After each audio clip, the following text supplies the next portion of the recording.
All right, without further ado, let's get down to it. The Game Design Challenge, GDC 2011. Now, yeah, let's hear it. Okay. Game Design Challenge. We have an absolutely sort of like face-melting roster of game design talent on stage here today. You know, the Game Design Challenge is about challenging game designers. How about that? To think about really unusual, difficult game design problems. It gives us a glimpse into how these incredibly talented and brilliant designers think about problems, and it also gives us a glimpse into new ways of thinking about games that might spark ideas in their work or in your work or in the industry as a whole. I've been doing the Game Design Challenge for a long time. We've looked at themes like the love story. Last year was real world permadeath, where Jenova Chen, our returning champion, had the winning entry. Here's how it works. About a month or two before the Game Developers Conference, I let our panelists know about our theme, and they have to put together a concept that they're going to pitch to you. The only restrictions are that it really has to be for present-day technology, and other than that, they can present it however they wish, and I think we're going to have some unusual and interesting presentations today. I always try and pick a theme for the Game Design Challenge that somehow is a riff or parody or reflection of something that's in the air of the game industry at large. And you know, some of the things that are going on this year really have to do with the explosive growth and maybe controversy of games played on social networks like Facebook. You know, these games are pervading our lives in unusual ways. They take over our time. There's sort of appointment-style asynchronous gameplay. They make us use our friends or instrumentalize or play with our friends in new ways. And some people have linked this to the idea of gamification, right? The idea that games are potentially a lens for looking at everything and the entire world and all of our social relationships and societal structures and cultural artifacts as games, right? Within the lens of games. Now, the funny thing is that human culture has had an idea of putting a sort of metaphysical a frame around everything that we do and who we are and how we behave and what we should and shouldn't do and kind of grading and judging our actions. And some might call that religion. And so the theme this year of the Game Design Challenge was merging these two ancient forms of human practice, right? Merging games and religion, and what would that mean? So the challenge that I gave our intrepid designers was create a game that could also in some way be a religion. And not a game about a religion, right? Not a game which tells the story of a priest who has a spiritual journey or something, but rather a game that really in its practice and in the way it operates on its players or in society is also in fact in some way a bona fide religion. So I can't wait to see what these guys have come up with, and I'm sure you can't wait as well. You all have a really big part in the Game Design Challenge every year, which is to vote on the winner through applause, so listen carefully. And I think that I want to share with you guys the prizes. So the winner will get to pick which of the three prizes they want, but everyone gets a prize. First we have this New Testament Pocket Edition, which I can now say that I've done some Bible thumping at the Game Developers Conference. We also have the Book of Mormon, another great book, and L. Ron Hubbard's Dianetics, just for a different flavor. So this is what they'll be competing for. All right, without further ado, we are going to bring up Jason Rohrer. Jason Rohrer is a legend in the art games movement. He's made wonderful games like Passage that have moved many of us, and recently released his game Inside a Star-Filled Sky. Let's hear it for Jason Rohrer. Yeah. So how do we switch the? There. So one thing that, Eric, can you move over because I like to walk around and do my Obama thing. So one thing Eric didn't tell you guys is that we have to say yes before we find out what the challenge is. That's a key part of this, right? And also the Dianetics Prize is awesome because I actually went to the college library and was reading all the Scientology books that they had there when I was thinking about this. So Scientology is, close to my heart. Okay, so Chain World. Chain World. So one thing that, Eric, can you move over because I like to walk around and do my Obama thing. So one thing Eric didn't tell you guys is that we have to say yes before we find out what the challenge is. That's a key part of this, right? And also the Dianetics Prize is awesome because I actually went to the college library and was reading all the Scientology books that they had there when I was thinking about this. So So a very old purpose of religion was to explain physical mysteries in the world. Like these huge mountains, they're so impressive, they fill us with these spiritual feelings, like where did they come from, how did they get here? A good example of this comes from Aboriginal Australians, which have the spiritual idea of a dreaming or dream time that kind of existed before humanity. This is a painting by famous Aboriginal artist Clifford Possum of a dreaming, of a particular dreaming from Aboriginal spirituality. And if this painting looks like a map, that's because this painting is a map. Over time, that purpose of religion seems like it's mostly been replaced by science, and like this particular sub-purpose of religion has been replaced by technology, right? So maybe as a coincidence, or maybe because of this, I'm not sure, religion kind of turned inward, right? So we don't explain physical mysteries anymore, we explain non-physical ones, mysteries about death, mysteries about how one should live one's life, and things like that. But we still have physical mysteries, and I'm not talking about like gravity or unified theory of physics or anything like that. And we still tell stories to explain them. Very simple physical mysteries, not complex esoteric ones. As an example, this is my grandfather. This is the guy holding the pen, pointing at the map. This is from 1961. He's standing next to the Ohio Highway Director and 2 Ohio state senators. And he's pointing at a map because they were talking about this. This is I-77, Interstate 77, goes all the way from Cleveland down to South Carolina. And as Google Maps shows with the blue line here. And back then in the 60s, they were building this thing, part of the interstate highway system. And my grandfather was the first mayor of Fairlawn, Ohio, a tiny little village.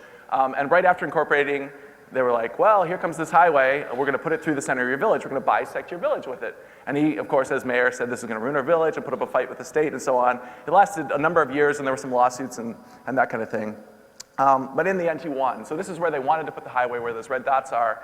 And this is where they ended up putting it, in this circuitous route around Fairlawn into some countryside that then became the fastest growing commercial area in the country back in the 80s and 90s, because this big highway passed through farmland right near a city, populated center. So now, to this day, millions of people who drive on this road every year take this long circuitous route because of my grandfather. It's like my grandfather's dog leg in I-77. So I knew my grandfather and I remember him, but he died when I was like 8 or something like that, and my real memories of him have become vague, and these larger-than-life stories like this have grown in importance. There was recently a newspaper article that got passed around my family about this thing my grandfather had done, which is how I found out about it, and the physical traces he's left behind have grown in importance too. As another example, at a recent family reunion, we took a drive around Fairlawn. As the first mayor, the legend has it in my family that my grandfather designed this sign. If you go to the Fairlawn City website, you see the sign, and if you drive around Fairlawn, you see it today. And we took a trip to this park where there's a big stone edifice with this sign embossed on it, and we all stood in front of it and got our picture taken at this family reunion. On that same trip, we also drove past the house that my grandfather built. At least that's what we always said when I was growing up. Double brick construction in an era of timber frame and so on. So how are these places not like shrines, and how are these visits that we take to them not like pilgrimages? My grandfather has become less of a man and more the idea of a man, as the real details have faded and been replaced with these imaginary details that we're kind of filling in. Remaining photographs of him become like religious icons, and we also hold on to these supposed utterances. I never heard him say this, but we say that he said it, right? And I actually gave Chris Hecker this piece of advice at the top just last week. Anyway, yeah, so I still treat this as kind of this holy wisdom passed down from my grandfather that I'm willing to foist upon a friend, right? Like Proverbs. And so what is an idea of a man, an ideal man, but a God? And our connection with him becomes very spiritual and religious as time passes. And this is more dramatic the farther we go back in time. Like, I never even knew my great-grandfather, but I've driven past the house that he built, and I've seen a couple of photographs, and I have all these imaginary details that have filled in about him, all these stories that I've heard about him. The same process happens for historical figures. Like, if you're really into Abex painting, you go off to Long Island and visit Jackson Pollock's barn, where he did his famous splatter painting, drip paintings. And it's like this shrine. All these things are preserved. The paint splotches that he left right when he died, his cigarette butts, his shoes are sitting there. You can walk up to them. And it really is like a pilgrimage for people who are into this kind of thing. And taking this process to the limit, we get deep human mysteries like Stonehenge, we imagine the Druids, when we think about Stonehenge, we really do imagine them somehow magically lifting these things up or figuring out technology to do this. I guess even though supposedly the Druids didn't really build the thing, but we still think of them, right? So here's my summary of this humanistic religious practice that I'm observing in the world, that we become like gods to those who come after us. Okay, so what I want to do is foster this kind of religious practice through a game design. So here's a metagame that sort of comes close to doing that. A game where instead of everyone playing the game at the same time out in the world, one person in the world plays the game at a time, and they're the only person playing it, and then when they're done, they pass the game on to the next person, and they play it, and they're the only one in the world, and they pass it on, and so on.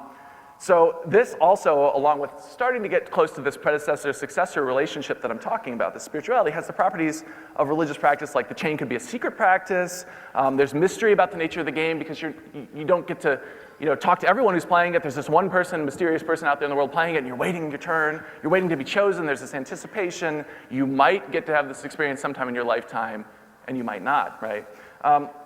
But it doesn't really foster the predecessor-successor spirituality and the connection that I wanted. When you start a game normally, you sort of assume that the start state that you get when you start the game is the start state, right? You start playing the witness, and this is like the reality for you. This is what has been laid out for you. It's your in-game foundation. It's like, like the game designer is God, and they create the start, like that's Jonathan Blow there with the crown, and he creates the start state and the witness. And understanding the witness is in a lot of ways like understanding that one God. Like, what did he put here for me? Why? What is this supposed to mean? What's he trying to communicate? And we really do think about the game designer a lot of times when we're playing a game and trying to understand it. But what if your start state wasn't actually a start state? What if it was someone else's end state? As an example of this, this is a simple reconnection of that chain game I talked about before.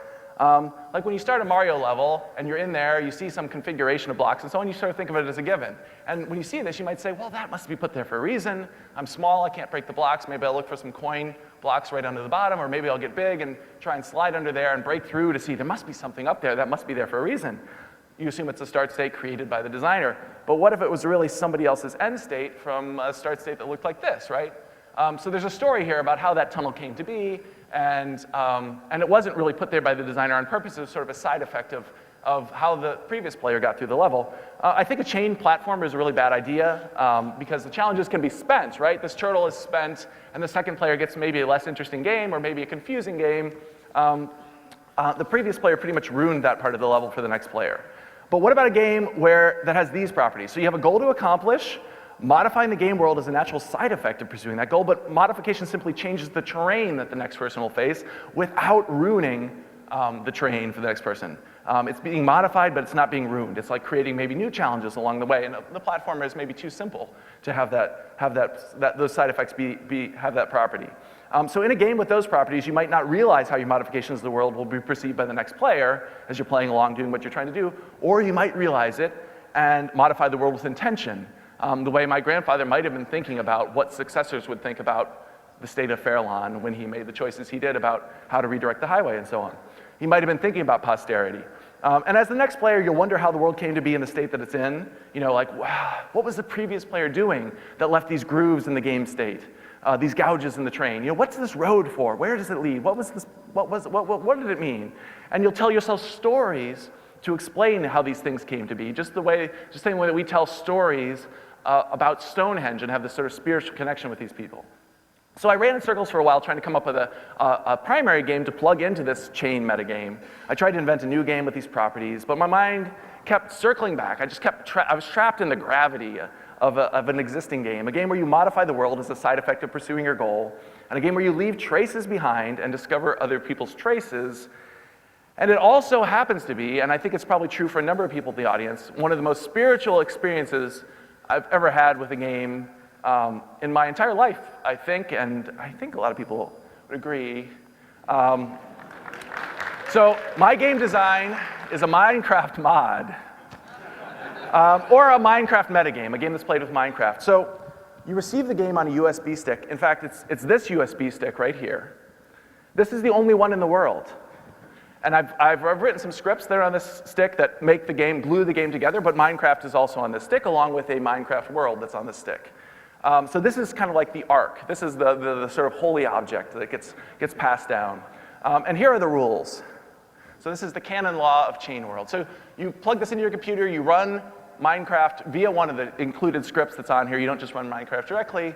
You start a single player game when Minecraft starts up, and you pick chain world as the world you're going to go into. And you play until you die exactly once. And while you're playing, there's a couple of sub-rules. You can't erect wooden signs with text to communicate to somebody in the future. And suicide is permissible. So you don't have to keep playing until you die naturally. Maybe you play for a while and say, I'm done, I'm going to commit suicide. And immediately after dying and respawning, you quit to the menu. So after dying, you respawn, you've lost all your items, you're back to the default state, and you're back to the spawn point, and then you quit to the menu, and then allow the world to save, because Minecraft does that automatically, and you exit the game, and then my script is kind of waiting in the background there, and it will automatically copy the world that you've modified back onto the USB stick, replacing the what's on there, and it also deletes it off your hard drive. So then you pass the USB stick onto someone else who expresses interest, not just like, hey, you want to play this? I don't even know if you play Minecraft. You got to find someone who is already sort of interested in the idea and interested in the idea of participating in this religion. Find a seeker, right? And then you never discuss what you saw or did in Chain World with anyone, although I'm going to break that rule here in a second a little bit. And you never play again. You're only allowed to play once in your lifetime. So I was player one. And I had all these plans, and I wanted to construct these things for the next person to discover. And my 7-year-old child was with me, and he's coming up with ideas, and we were playing along. And then I'm not going to tell you how it happened, because you'll probably run into it too, because it's still waiting for you there. But I had one of the most heartbreaking and poignant deaths that I've ever, way too soon, that I've ever experienced in a video game in my entire life. And my child who was sitting there was in tears, and he wanted to tear this out of the back of my computer and stomp on it. We didn't do anything for them. We didn't leave anything for them to discover. Oh my God, what do we, yeah. So someone in the audience is going to get to be player two. But, according to rule number 7, it has to be someone who expresses interest. I didn't just want to throw it into the crowd or have it taped to one of the bottom of your seats. That would break rule number 7. So I need someone in the front row who's no, I can't give it to a friend. It can't be a friend. It can't be a friend. Thank you.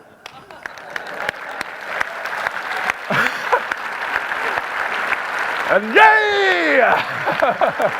Wow, okay. Yep, so that's Chain World. Thank you, everybody.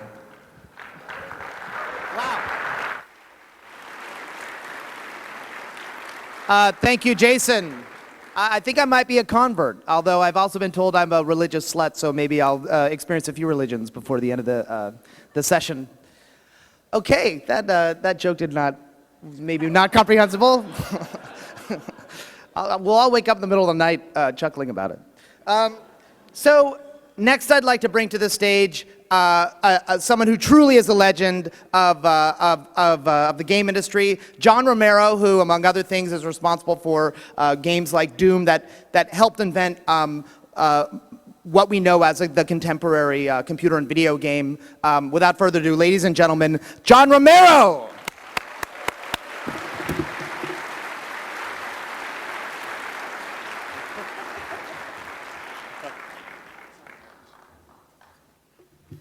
All right, I'm not walking around this time. Got to get my thing up there. Okay, I'm glad that I didn't do the same thing. I think it's a great idea. Okay. DVI. It's a DVI button right there. Are you plugged in? Yeah. Okay. Got it. Okay, awesome. Okay, here it is. What is a religion? I'm asking that question. A religion is a deity. It has worshipers. There's a lot of devotion. There were some religious events in history that were game-like, such as the Crusades, which excelled at deathmatch. Did a great job. But I decided, I kept on coming back to the Trinity, to the deity, to the worshipers, and to the devotion. Nice. In the beginning, there was at God. And actually, there were a whole lot of gods. lots of numbers. But then rose the one true God, God 6502, located in Cupertino. But then God 6502 had a son. It was Messiah 6502 here in San Francisco. And the Messiah 6502 soon collected followers. First, the first 12 are the apostles. Now follow on Twitter immediately, Messiah 6502. Anybody that's in Twitter. We only have 12 apostles. We have actually, let me check it out, because I know that some people already kind of jumped on the Messiah was discovered a little bit earlier by several people. And we have 1, 2, 3, 4, 5, 6, 7, 8, 9 right now. Messiah is trying to get followers. And you guys can't see that right now? Okay. I need a mirror Okay, that's okay. I don't need to show everybody. Okay, 1, 2, 3, 4, 5, 6. I think we have 12. All right. Wow, we have way more than 12. For those of you that can't see, John is looking at a Twitter page with followers of a 5, 6, Twitter user 8, called... 9, 10, 11, 12. Okay. All right, I got the first 12. I'm going to need the here, let me pop this up real quick. Okay, we have 12 apostles. They need to come down to the front of the stage, so I'm going to need the lights to come up a little bit. And those apostles are Christine and Norman Truffle, FF Paladin, if you guys are in the room, so we know that it should be people in the room. More internets. Is more internets in the room? I need my colored stuff here.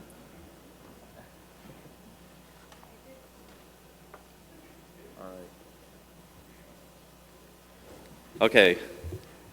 Each of the apostles is going to get a stack of paper. Squirrel tweets? That's all right. All right, Squirrel. Ian Bagost. Chelsea Howe. Is Chelsea Howe here? Jane McGonigal. Yes, she made it. Let's see, Paul Rylance, Richard Lemarchand, Brian Cash, John Sharp, and Colleen Macklin. Did we get all 12? 1, 2, 3, 4, 5, 6, 7, 8, 9, 10, 11. Is that 11? 1, 2, 3, 4, 5. The 12 are all here? All right. All right. Each of the 12 needs to come up and get one of these, and then stand right in front here. Over this way. Here you go. No, in front on the floor.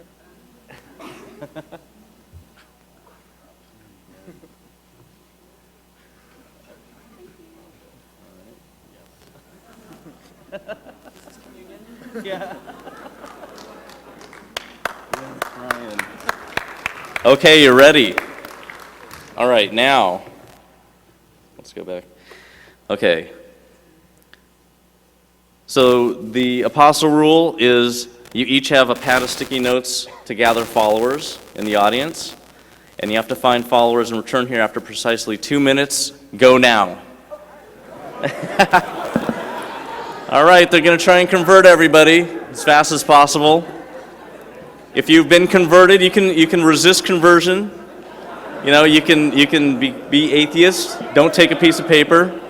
Sometimes it's involuntary. You know, you don't have to stick to one apostle. You can trade paper with other people if you like. All right, you guys can crusade if you want. Crusade all over this room. Feel free to check into Mecca GDC on Foursquare. It's right here in this room, Mecca. You can meditate in silent prayer if you're not getting converted. I see some paper getting shredded up and thrown in the air.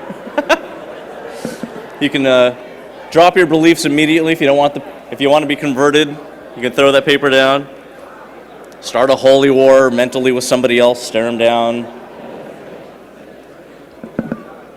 Everybody's got almost like a minute left. What? All right. All right. When you're done converting people, come back up to the front. I feel that, remember, you guys can resist this conversion. Maybe if you don't like the apostle, you can throw away the paper.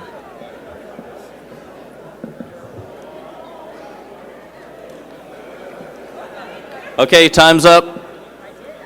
All apostles come to the front.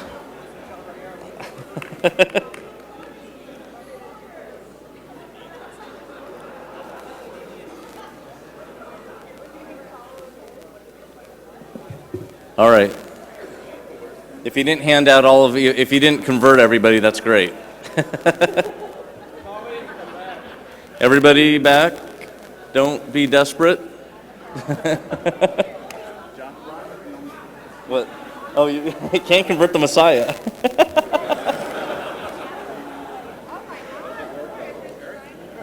All right. Is everybody back? Colleen, you're not supposed to get them all converted there. Okay, that might have been disobedient. Okay, now the winner is the apostle with the most miracles. And the apostles are all up front here. If your apostle marker has a star on it, then you've received a miracle. Yes. Disciples with miracles, come to the front. Yeah. Everybody come up to your apostle. So you have to kind of spread out if everybody's been converted.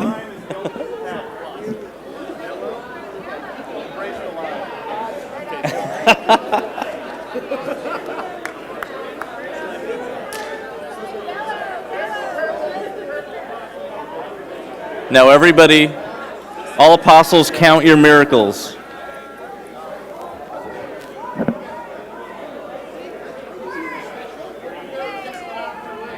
Gather your followers with the miracles. Yes.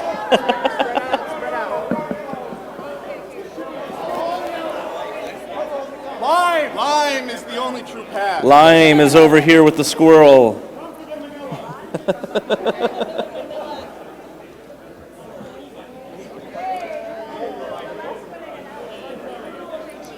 Okay, count miracles.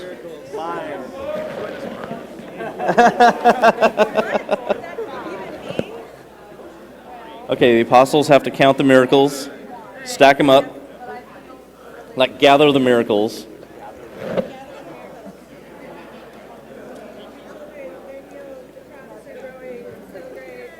All right, now, has everybody counted miracles? Have all the apostles counted? Okay, then. All right, all the followers can go back if you've handed off your miracles to the apostles. And then the apostles can come out front. I guess if you've counted them, you know how many? Need to know how many.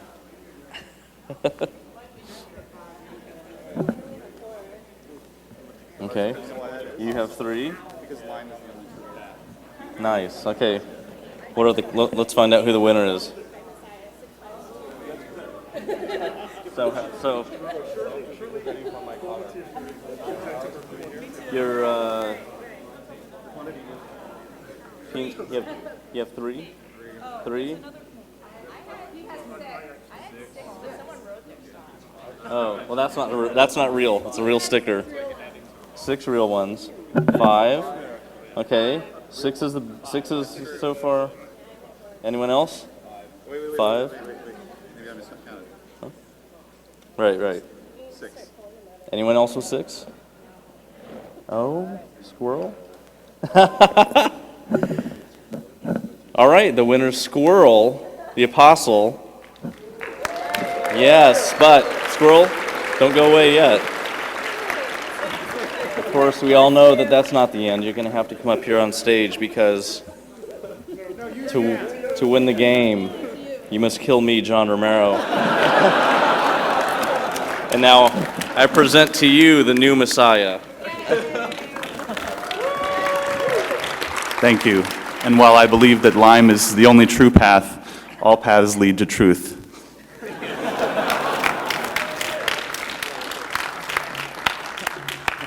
All right, thank you, John Romero.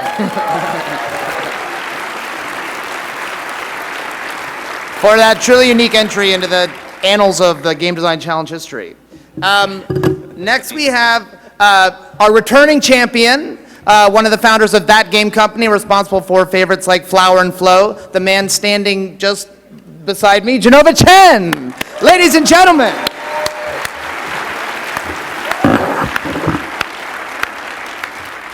All right, so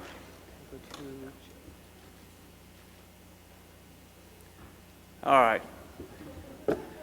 So first of all, I resist this because it is not religion to my standard. Okay, so when I was presented this challenge, I found it's particularly difficult because I am supposed to be an atheist from China. So I was trying to guess what is a religion and did a lot of research. In fact, I did so much research that I realized this is the final opportunity for me to put everything straight about my own belief. So I take this presentation very seriously. In China, we do believe in gods, and we have gods who created the world, gods who created human. But it's the believing part, like we don't necessarily believe in a God of earth. What can we believe about? I mean, in my opinion, the Chinese gods and the Egyptian gods, all the old religions, they represent the unknown. Why is, certain things, certain way, we don't know. Well, there's a God for that, right?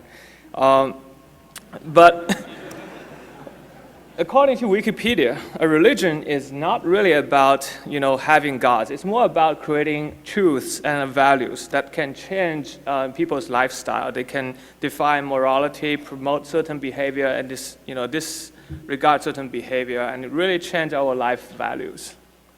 So if you look at the religious map, I found it interestingly, all the Western religion, they have God as a symbol to represent those values. While the Eastern religion, like Buddhism, Taoism, all these things, they more focus on the actual life value and what is the way you to live. I mean, gods are there. Some of them has mystical characters, but they don't really represent the way of living. So Taoism is actually, Tao means the way of life, how you're supposed to live. In my opinion, I think that is what religion is. It's about how you're supposed to live. And there's confusion. Confucius is more considered as a philosopher, but many people in China believe in its value and living based on the moral standard he created. So for a while, I was a believer in socialism, Marxism, Maoism, and eventually it's replaced. Chairman Mao failed at convincing everybody that's the right way to live. Then comes Chairman Deng. He promotes Dengism, which is pragmatism. He really thinks we should develop economy to make everybody happy. And for a long time, people believe in that. They put economic growth ahead of everything. And until today, I think not just in China, but also in America, there's this new religion. Actually, I see this on some online dictionary. It says consumerism is a religion. I think there's a way it does promote certain value, and when they say the consumerism beginners, right? And I noticed that all these philosophies or religions essentially are trying to lure people into some kind of happiness. Even the socialism, you look at the propaganda they have there, but they actually failed. This is more of a kind of recreation of that. So my understanding, my view on religion is that it is a core value that through a particular set of practices and dogmas to that's developed based on the time and the environment it is in. The final goal is really to make people who believe in it feel happy. And to do that, all religions have to address two of the biggest problems a human can face, which is, number one, the boredom from a lack of purpose. Many people kill themselves when they don't have a purpose. The other one is the fear for death. That's the most common issues that religion has to solve. And in order to do that, religion has to explain the origin and the meaning of life and to create a belonging towards something that's bigger. So even if you do die, you're not afraid. There's something else that continues. Of course, as a religion, it is an organization, and it's to spread this ideology to many people, to spread the way of life and their values. And needs to adapt to the changing environment and to survive the test of time. And that's what are the religions left today so far. So as a designer, I want to construct my own religion, which itself is very insulting. So my inspirations are usually from, mythologists. Everybody knows the hero's journey, monomyth. From psychologists, the founding father of positive psychology, people researching on what makes people happy.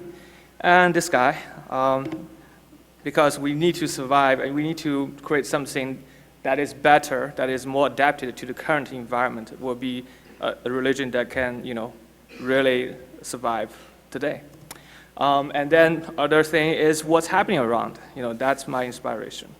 But as a designer, I want to make something simple and intuitive because kids today don't have time to read manual. They don't have time to read Bible. It has to be very simple, right? We all just figure it out. So I wanted to make sure this religion definitely create happiness. There's a very famous chart about happiness. This is, at the bottom is the GDP of the country, and at the top is the country that has the most happiness. And a lot of people who believe in consumerism says, see, you need to consume more so you can create a higher GDP so you will become happier. But what they don't see is the other map, which is often shown in the positive psychology. This is a map about the percentage of Americans who are very happy, which is about 30%. And you can see from 1955 till today, the economy has skyrocketed, like 5 times. People are making a lot more money, they can consume a lot more, but the happiness percentage is not increasing. What does that mean then? Another chart from psychology. This is the average income of America and the happiness curve. And you can tell that once you have over 60,000 annual income, the happiness level does not increase at that point. But if you are making lower than that, yeah, more money does make you feel slightly happier. But this chart addresses a point that is, once people have money, that's not enough. That money doesn't drive the happiness to a higher percentage. There needs to be something else. And if you look at the science of happiness, everybody familiar with Maslow's basic needs of human. And all the lower stuff can be addressed by money. Once you have money, you have shelter, you have food, you have a family, you can afford something, and if you do make money, you do have a respect from others. But there's a top one, the self-actualization, the purpose. That happiness, the money doesn't address.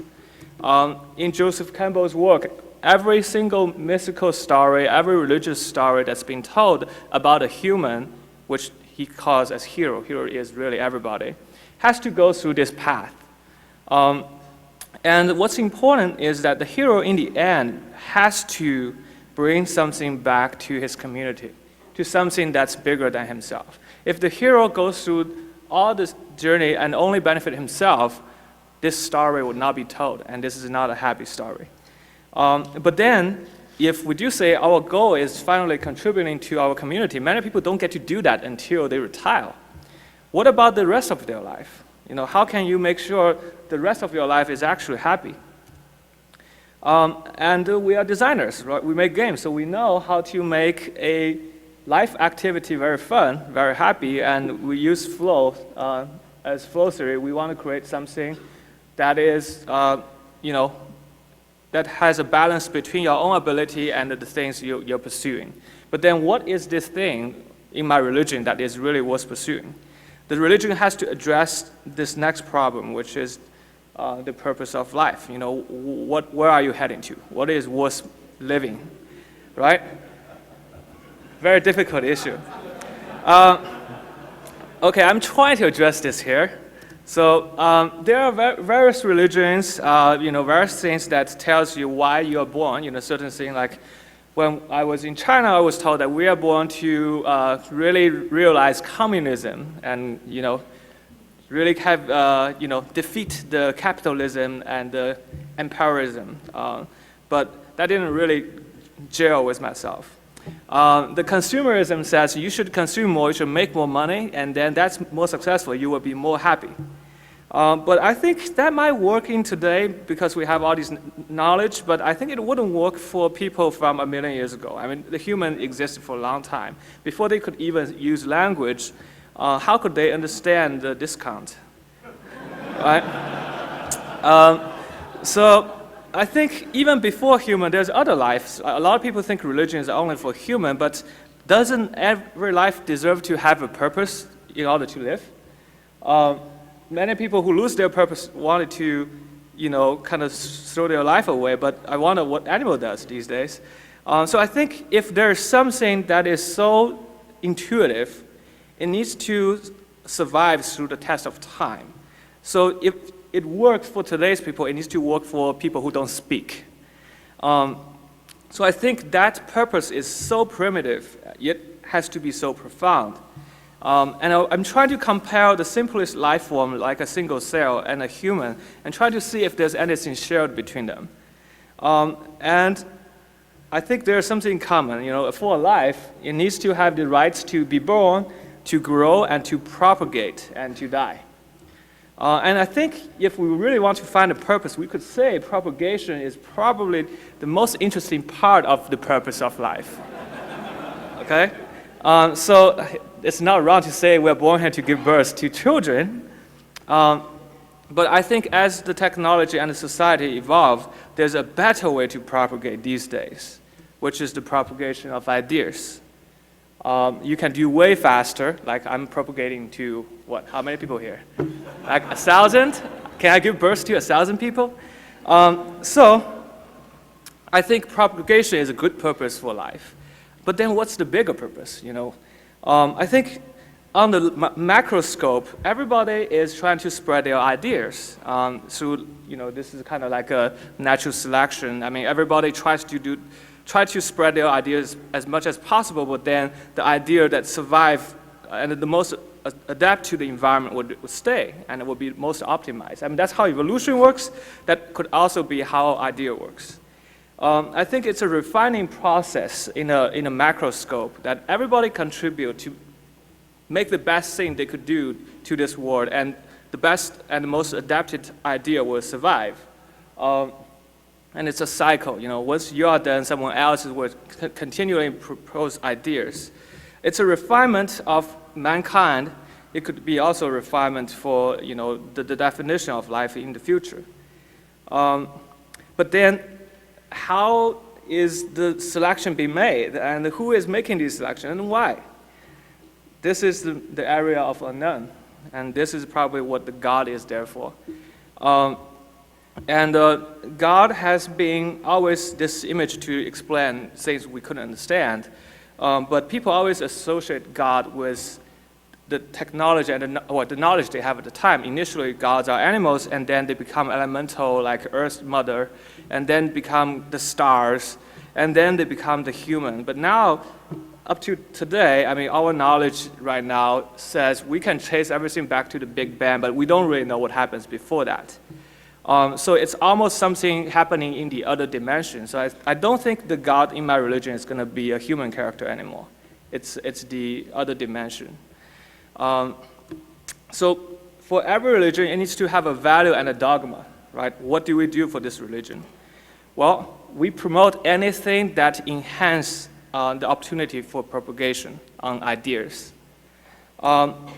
Instead of making you feel happy by consuming, we make you feel happy by influencing each other. We wanted to enable a flow experience of everybody to be in their life to propagate ideas to others, trying to influence others. We also want to protect the rights and the fairness of everybody's, we are all life, we all have rights to propagate. So there are things that we don't like, such as monopoly, and especially, like when the company monopolizes the market and not really propagate and evolve itself. It's really slowing down the whole process of human ideas, evolution. So, then what is this game?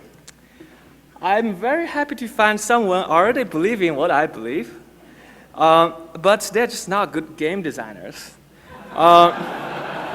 So what I'm trying to do is to give them a little bit help and make their things into a game. First of all, how many people actually watch TED videos here? Yeah, we have all these people already. But how many of you find it's very difficult to navigate the website? Right? It's a problem. I think they should be watching my talk. So it's a very passive site. And you can see the slogan is none, right? Ideas was spreading. It's not cool. And if you look at the speakers, all the people who represent ideas, there's nothing to represent them. I mean, the speaker don't have an account. It's just basically a database. So first thing I want to do is to make this thing active, right? Make it a game. It needs to be interactive. Everybody needs to be involved. I will change the slogan into a verb, like influence with your ideas. This is going to be a platform where everybody will have their own account. What I want to do is to make the spreading of idea into a flow experience on the TED website. And to do that, there are a couple of things I need to address. First of all, TED has no immediate feedback. How could that be fun as a game? If you look at all these videos, there's not even a view count. You can't even tell which idea really spread it. We can learn something from YouTube, right? At least there's a view count. You can sort all the TED videos to see which video is the most popular, which I couldn't even do right now. And the second thing is, like, view count doesn't represent whether you actually influenced each other. Maybe we need to do something like, I'm inspired by this video. Then you can really track how many people have been influenced by your idea. Then the other thing is, like, we need to have personal page accounts. Like Twitter's. I mean, people have followers, but instead of followers, we need to have people who is influenced by you. We really need to be able to track that, have some charts, really, doing all the Web 2.0 stuff. So the video and the ideas you posted there actually influence something. And right now, Twitter is not doing this in the best form. I'm using the Chinese version of the Twitter. And you can see on the top right, there's like a pop-up basically tell you how many newer people are starting to follow you. I think it's a lot better than the email spam I'm getting from Twitter. The other thing is they implemented the badge system, which is kind of like the fourth, what people are doing in augmented reality. Is it just gives you additional incentive to try to create more influence. And the Chinese Twitter actually have a very complicated level up system for the badges. So the other thing is, like, for a game to really work, to really promote a certain behavior, we need to have a feedback loop. Just having badges is not a real game. It's just kind of fake, impractical feedbacks. But if the feedback actually contribute back to the core gameplay, it will make the game fun. A racing game, you drive faster and you win more matches. You can buy a faster car so you can drive faster. People who play Diablo 2 get addicted because killing is actually making you kill better, and you just continue wanting to do more. So for TED, I wanted to implement a feedback loop of people spreading ideas. Then they win badges, they win honors, they win points, and then these points convert into a bonus system, which actually help enhance the promotion of their idea. They can be cross-promoting. If you really have a badge, you can use that to maybe send an advertisement to 100 people, really get more people to watch your videos. And then people would really want to do more and to win more badges, and then have more influence they could do on the website. And the last thing is TED doesn't have any social mechanics and operation. These days, online games and this online community requires operation to drive people to want to do more gameplay. I think one thing people can do is to do, the most influential people of the year based on the TED website instead. And really drive people to want to push more and want to be able to influence more. So basically, I haven't even named my religion a name yet, but here's TED, the game, and for, sorry.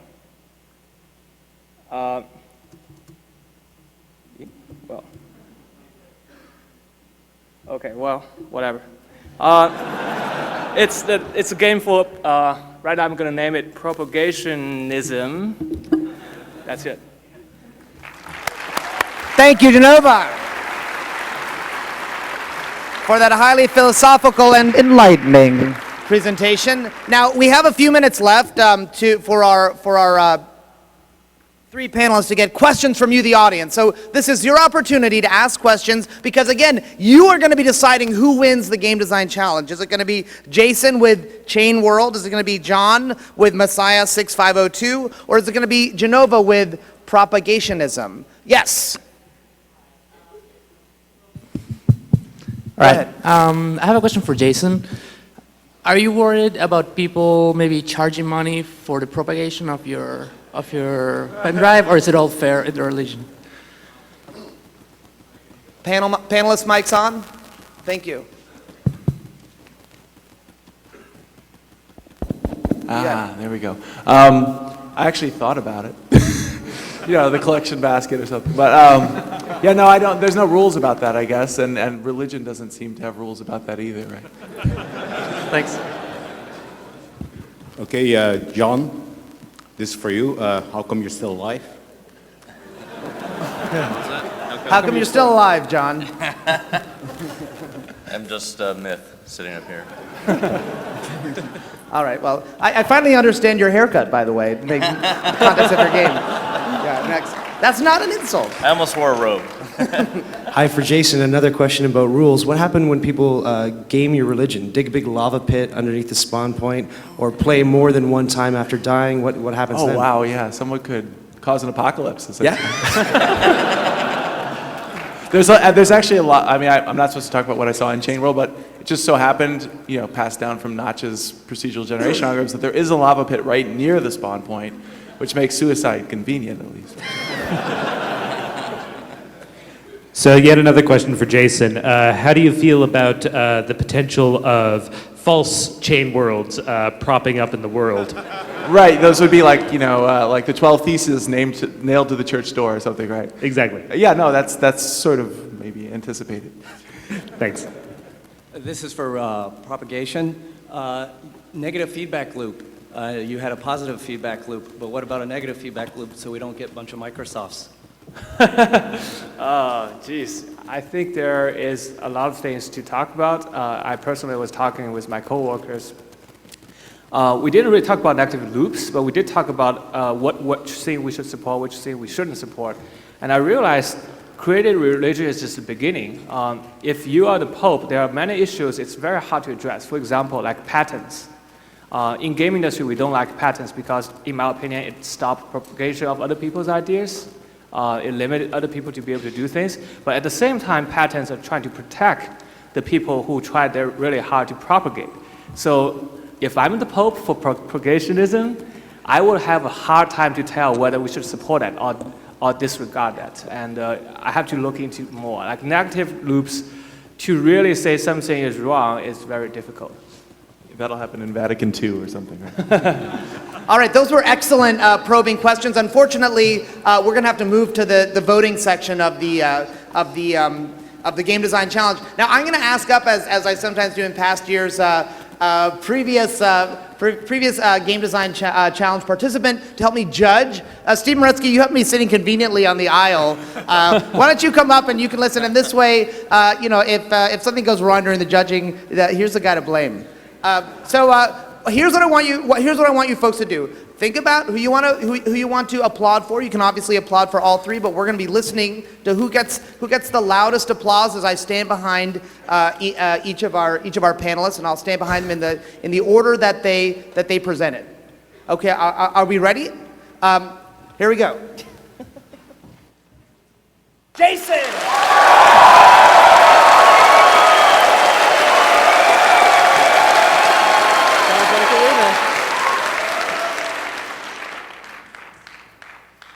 John!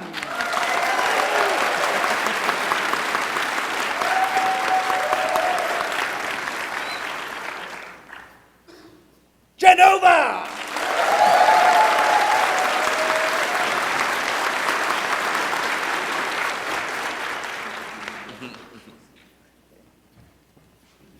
I would like to announce the winner of the Game Design Challenge.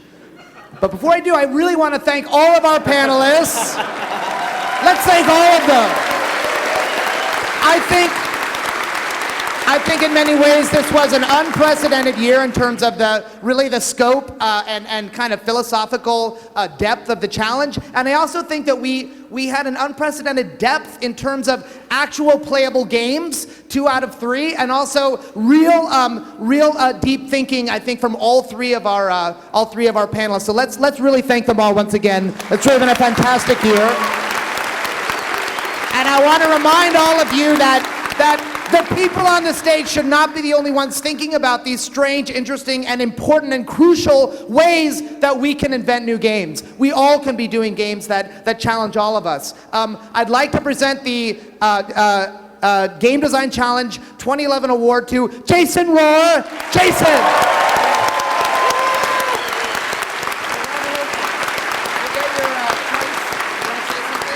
So I get offered the Book of Mormon all the time for free.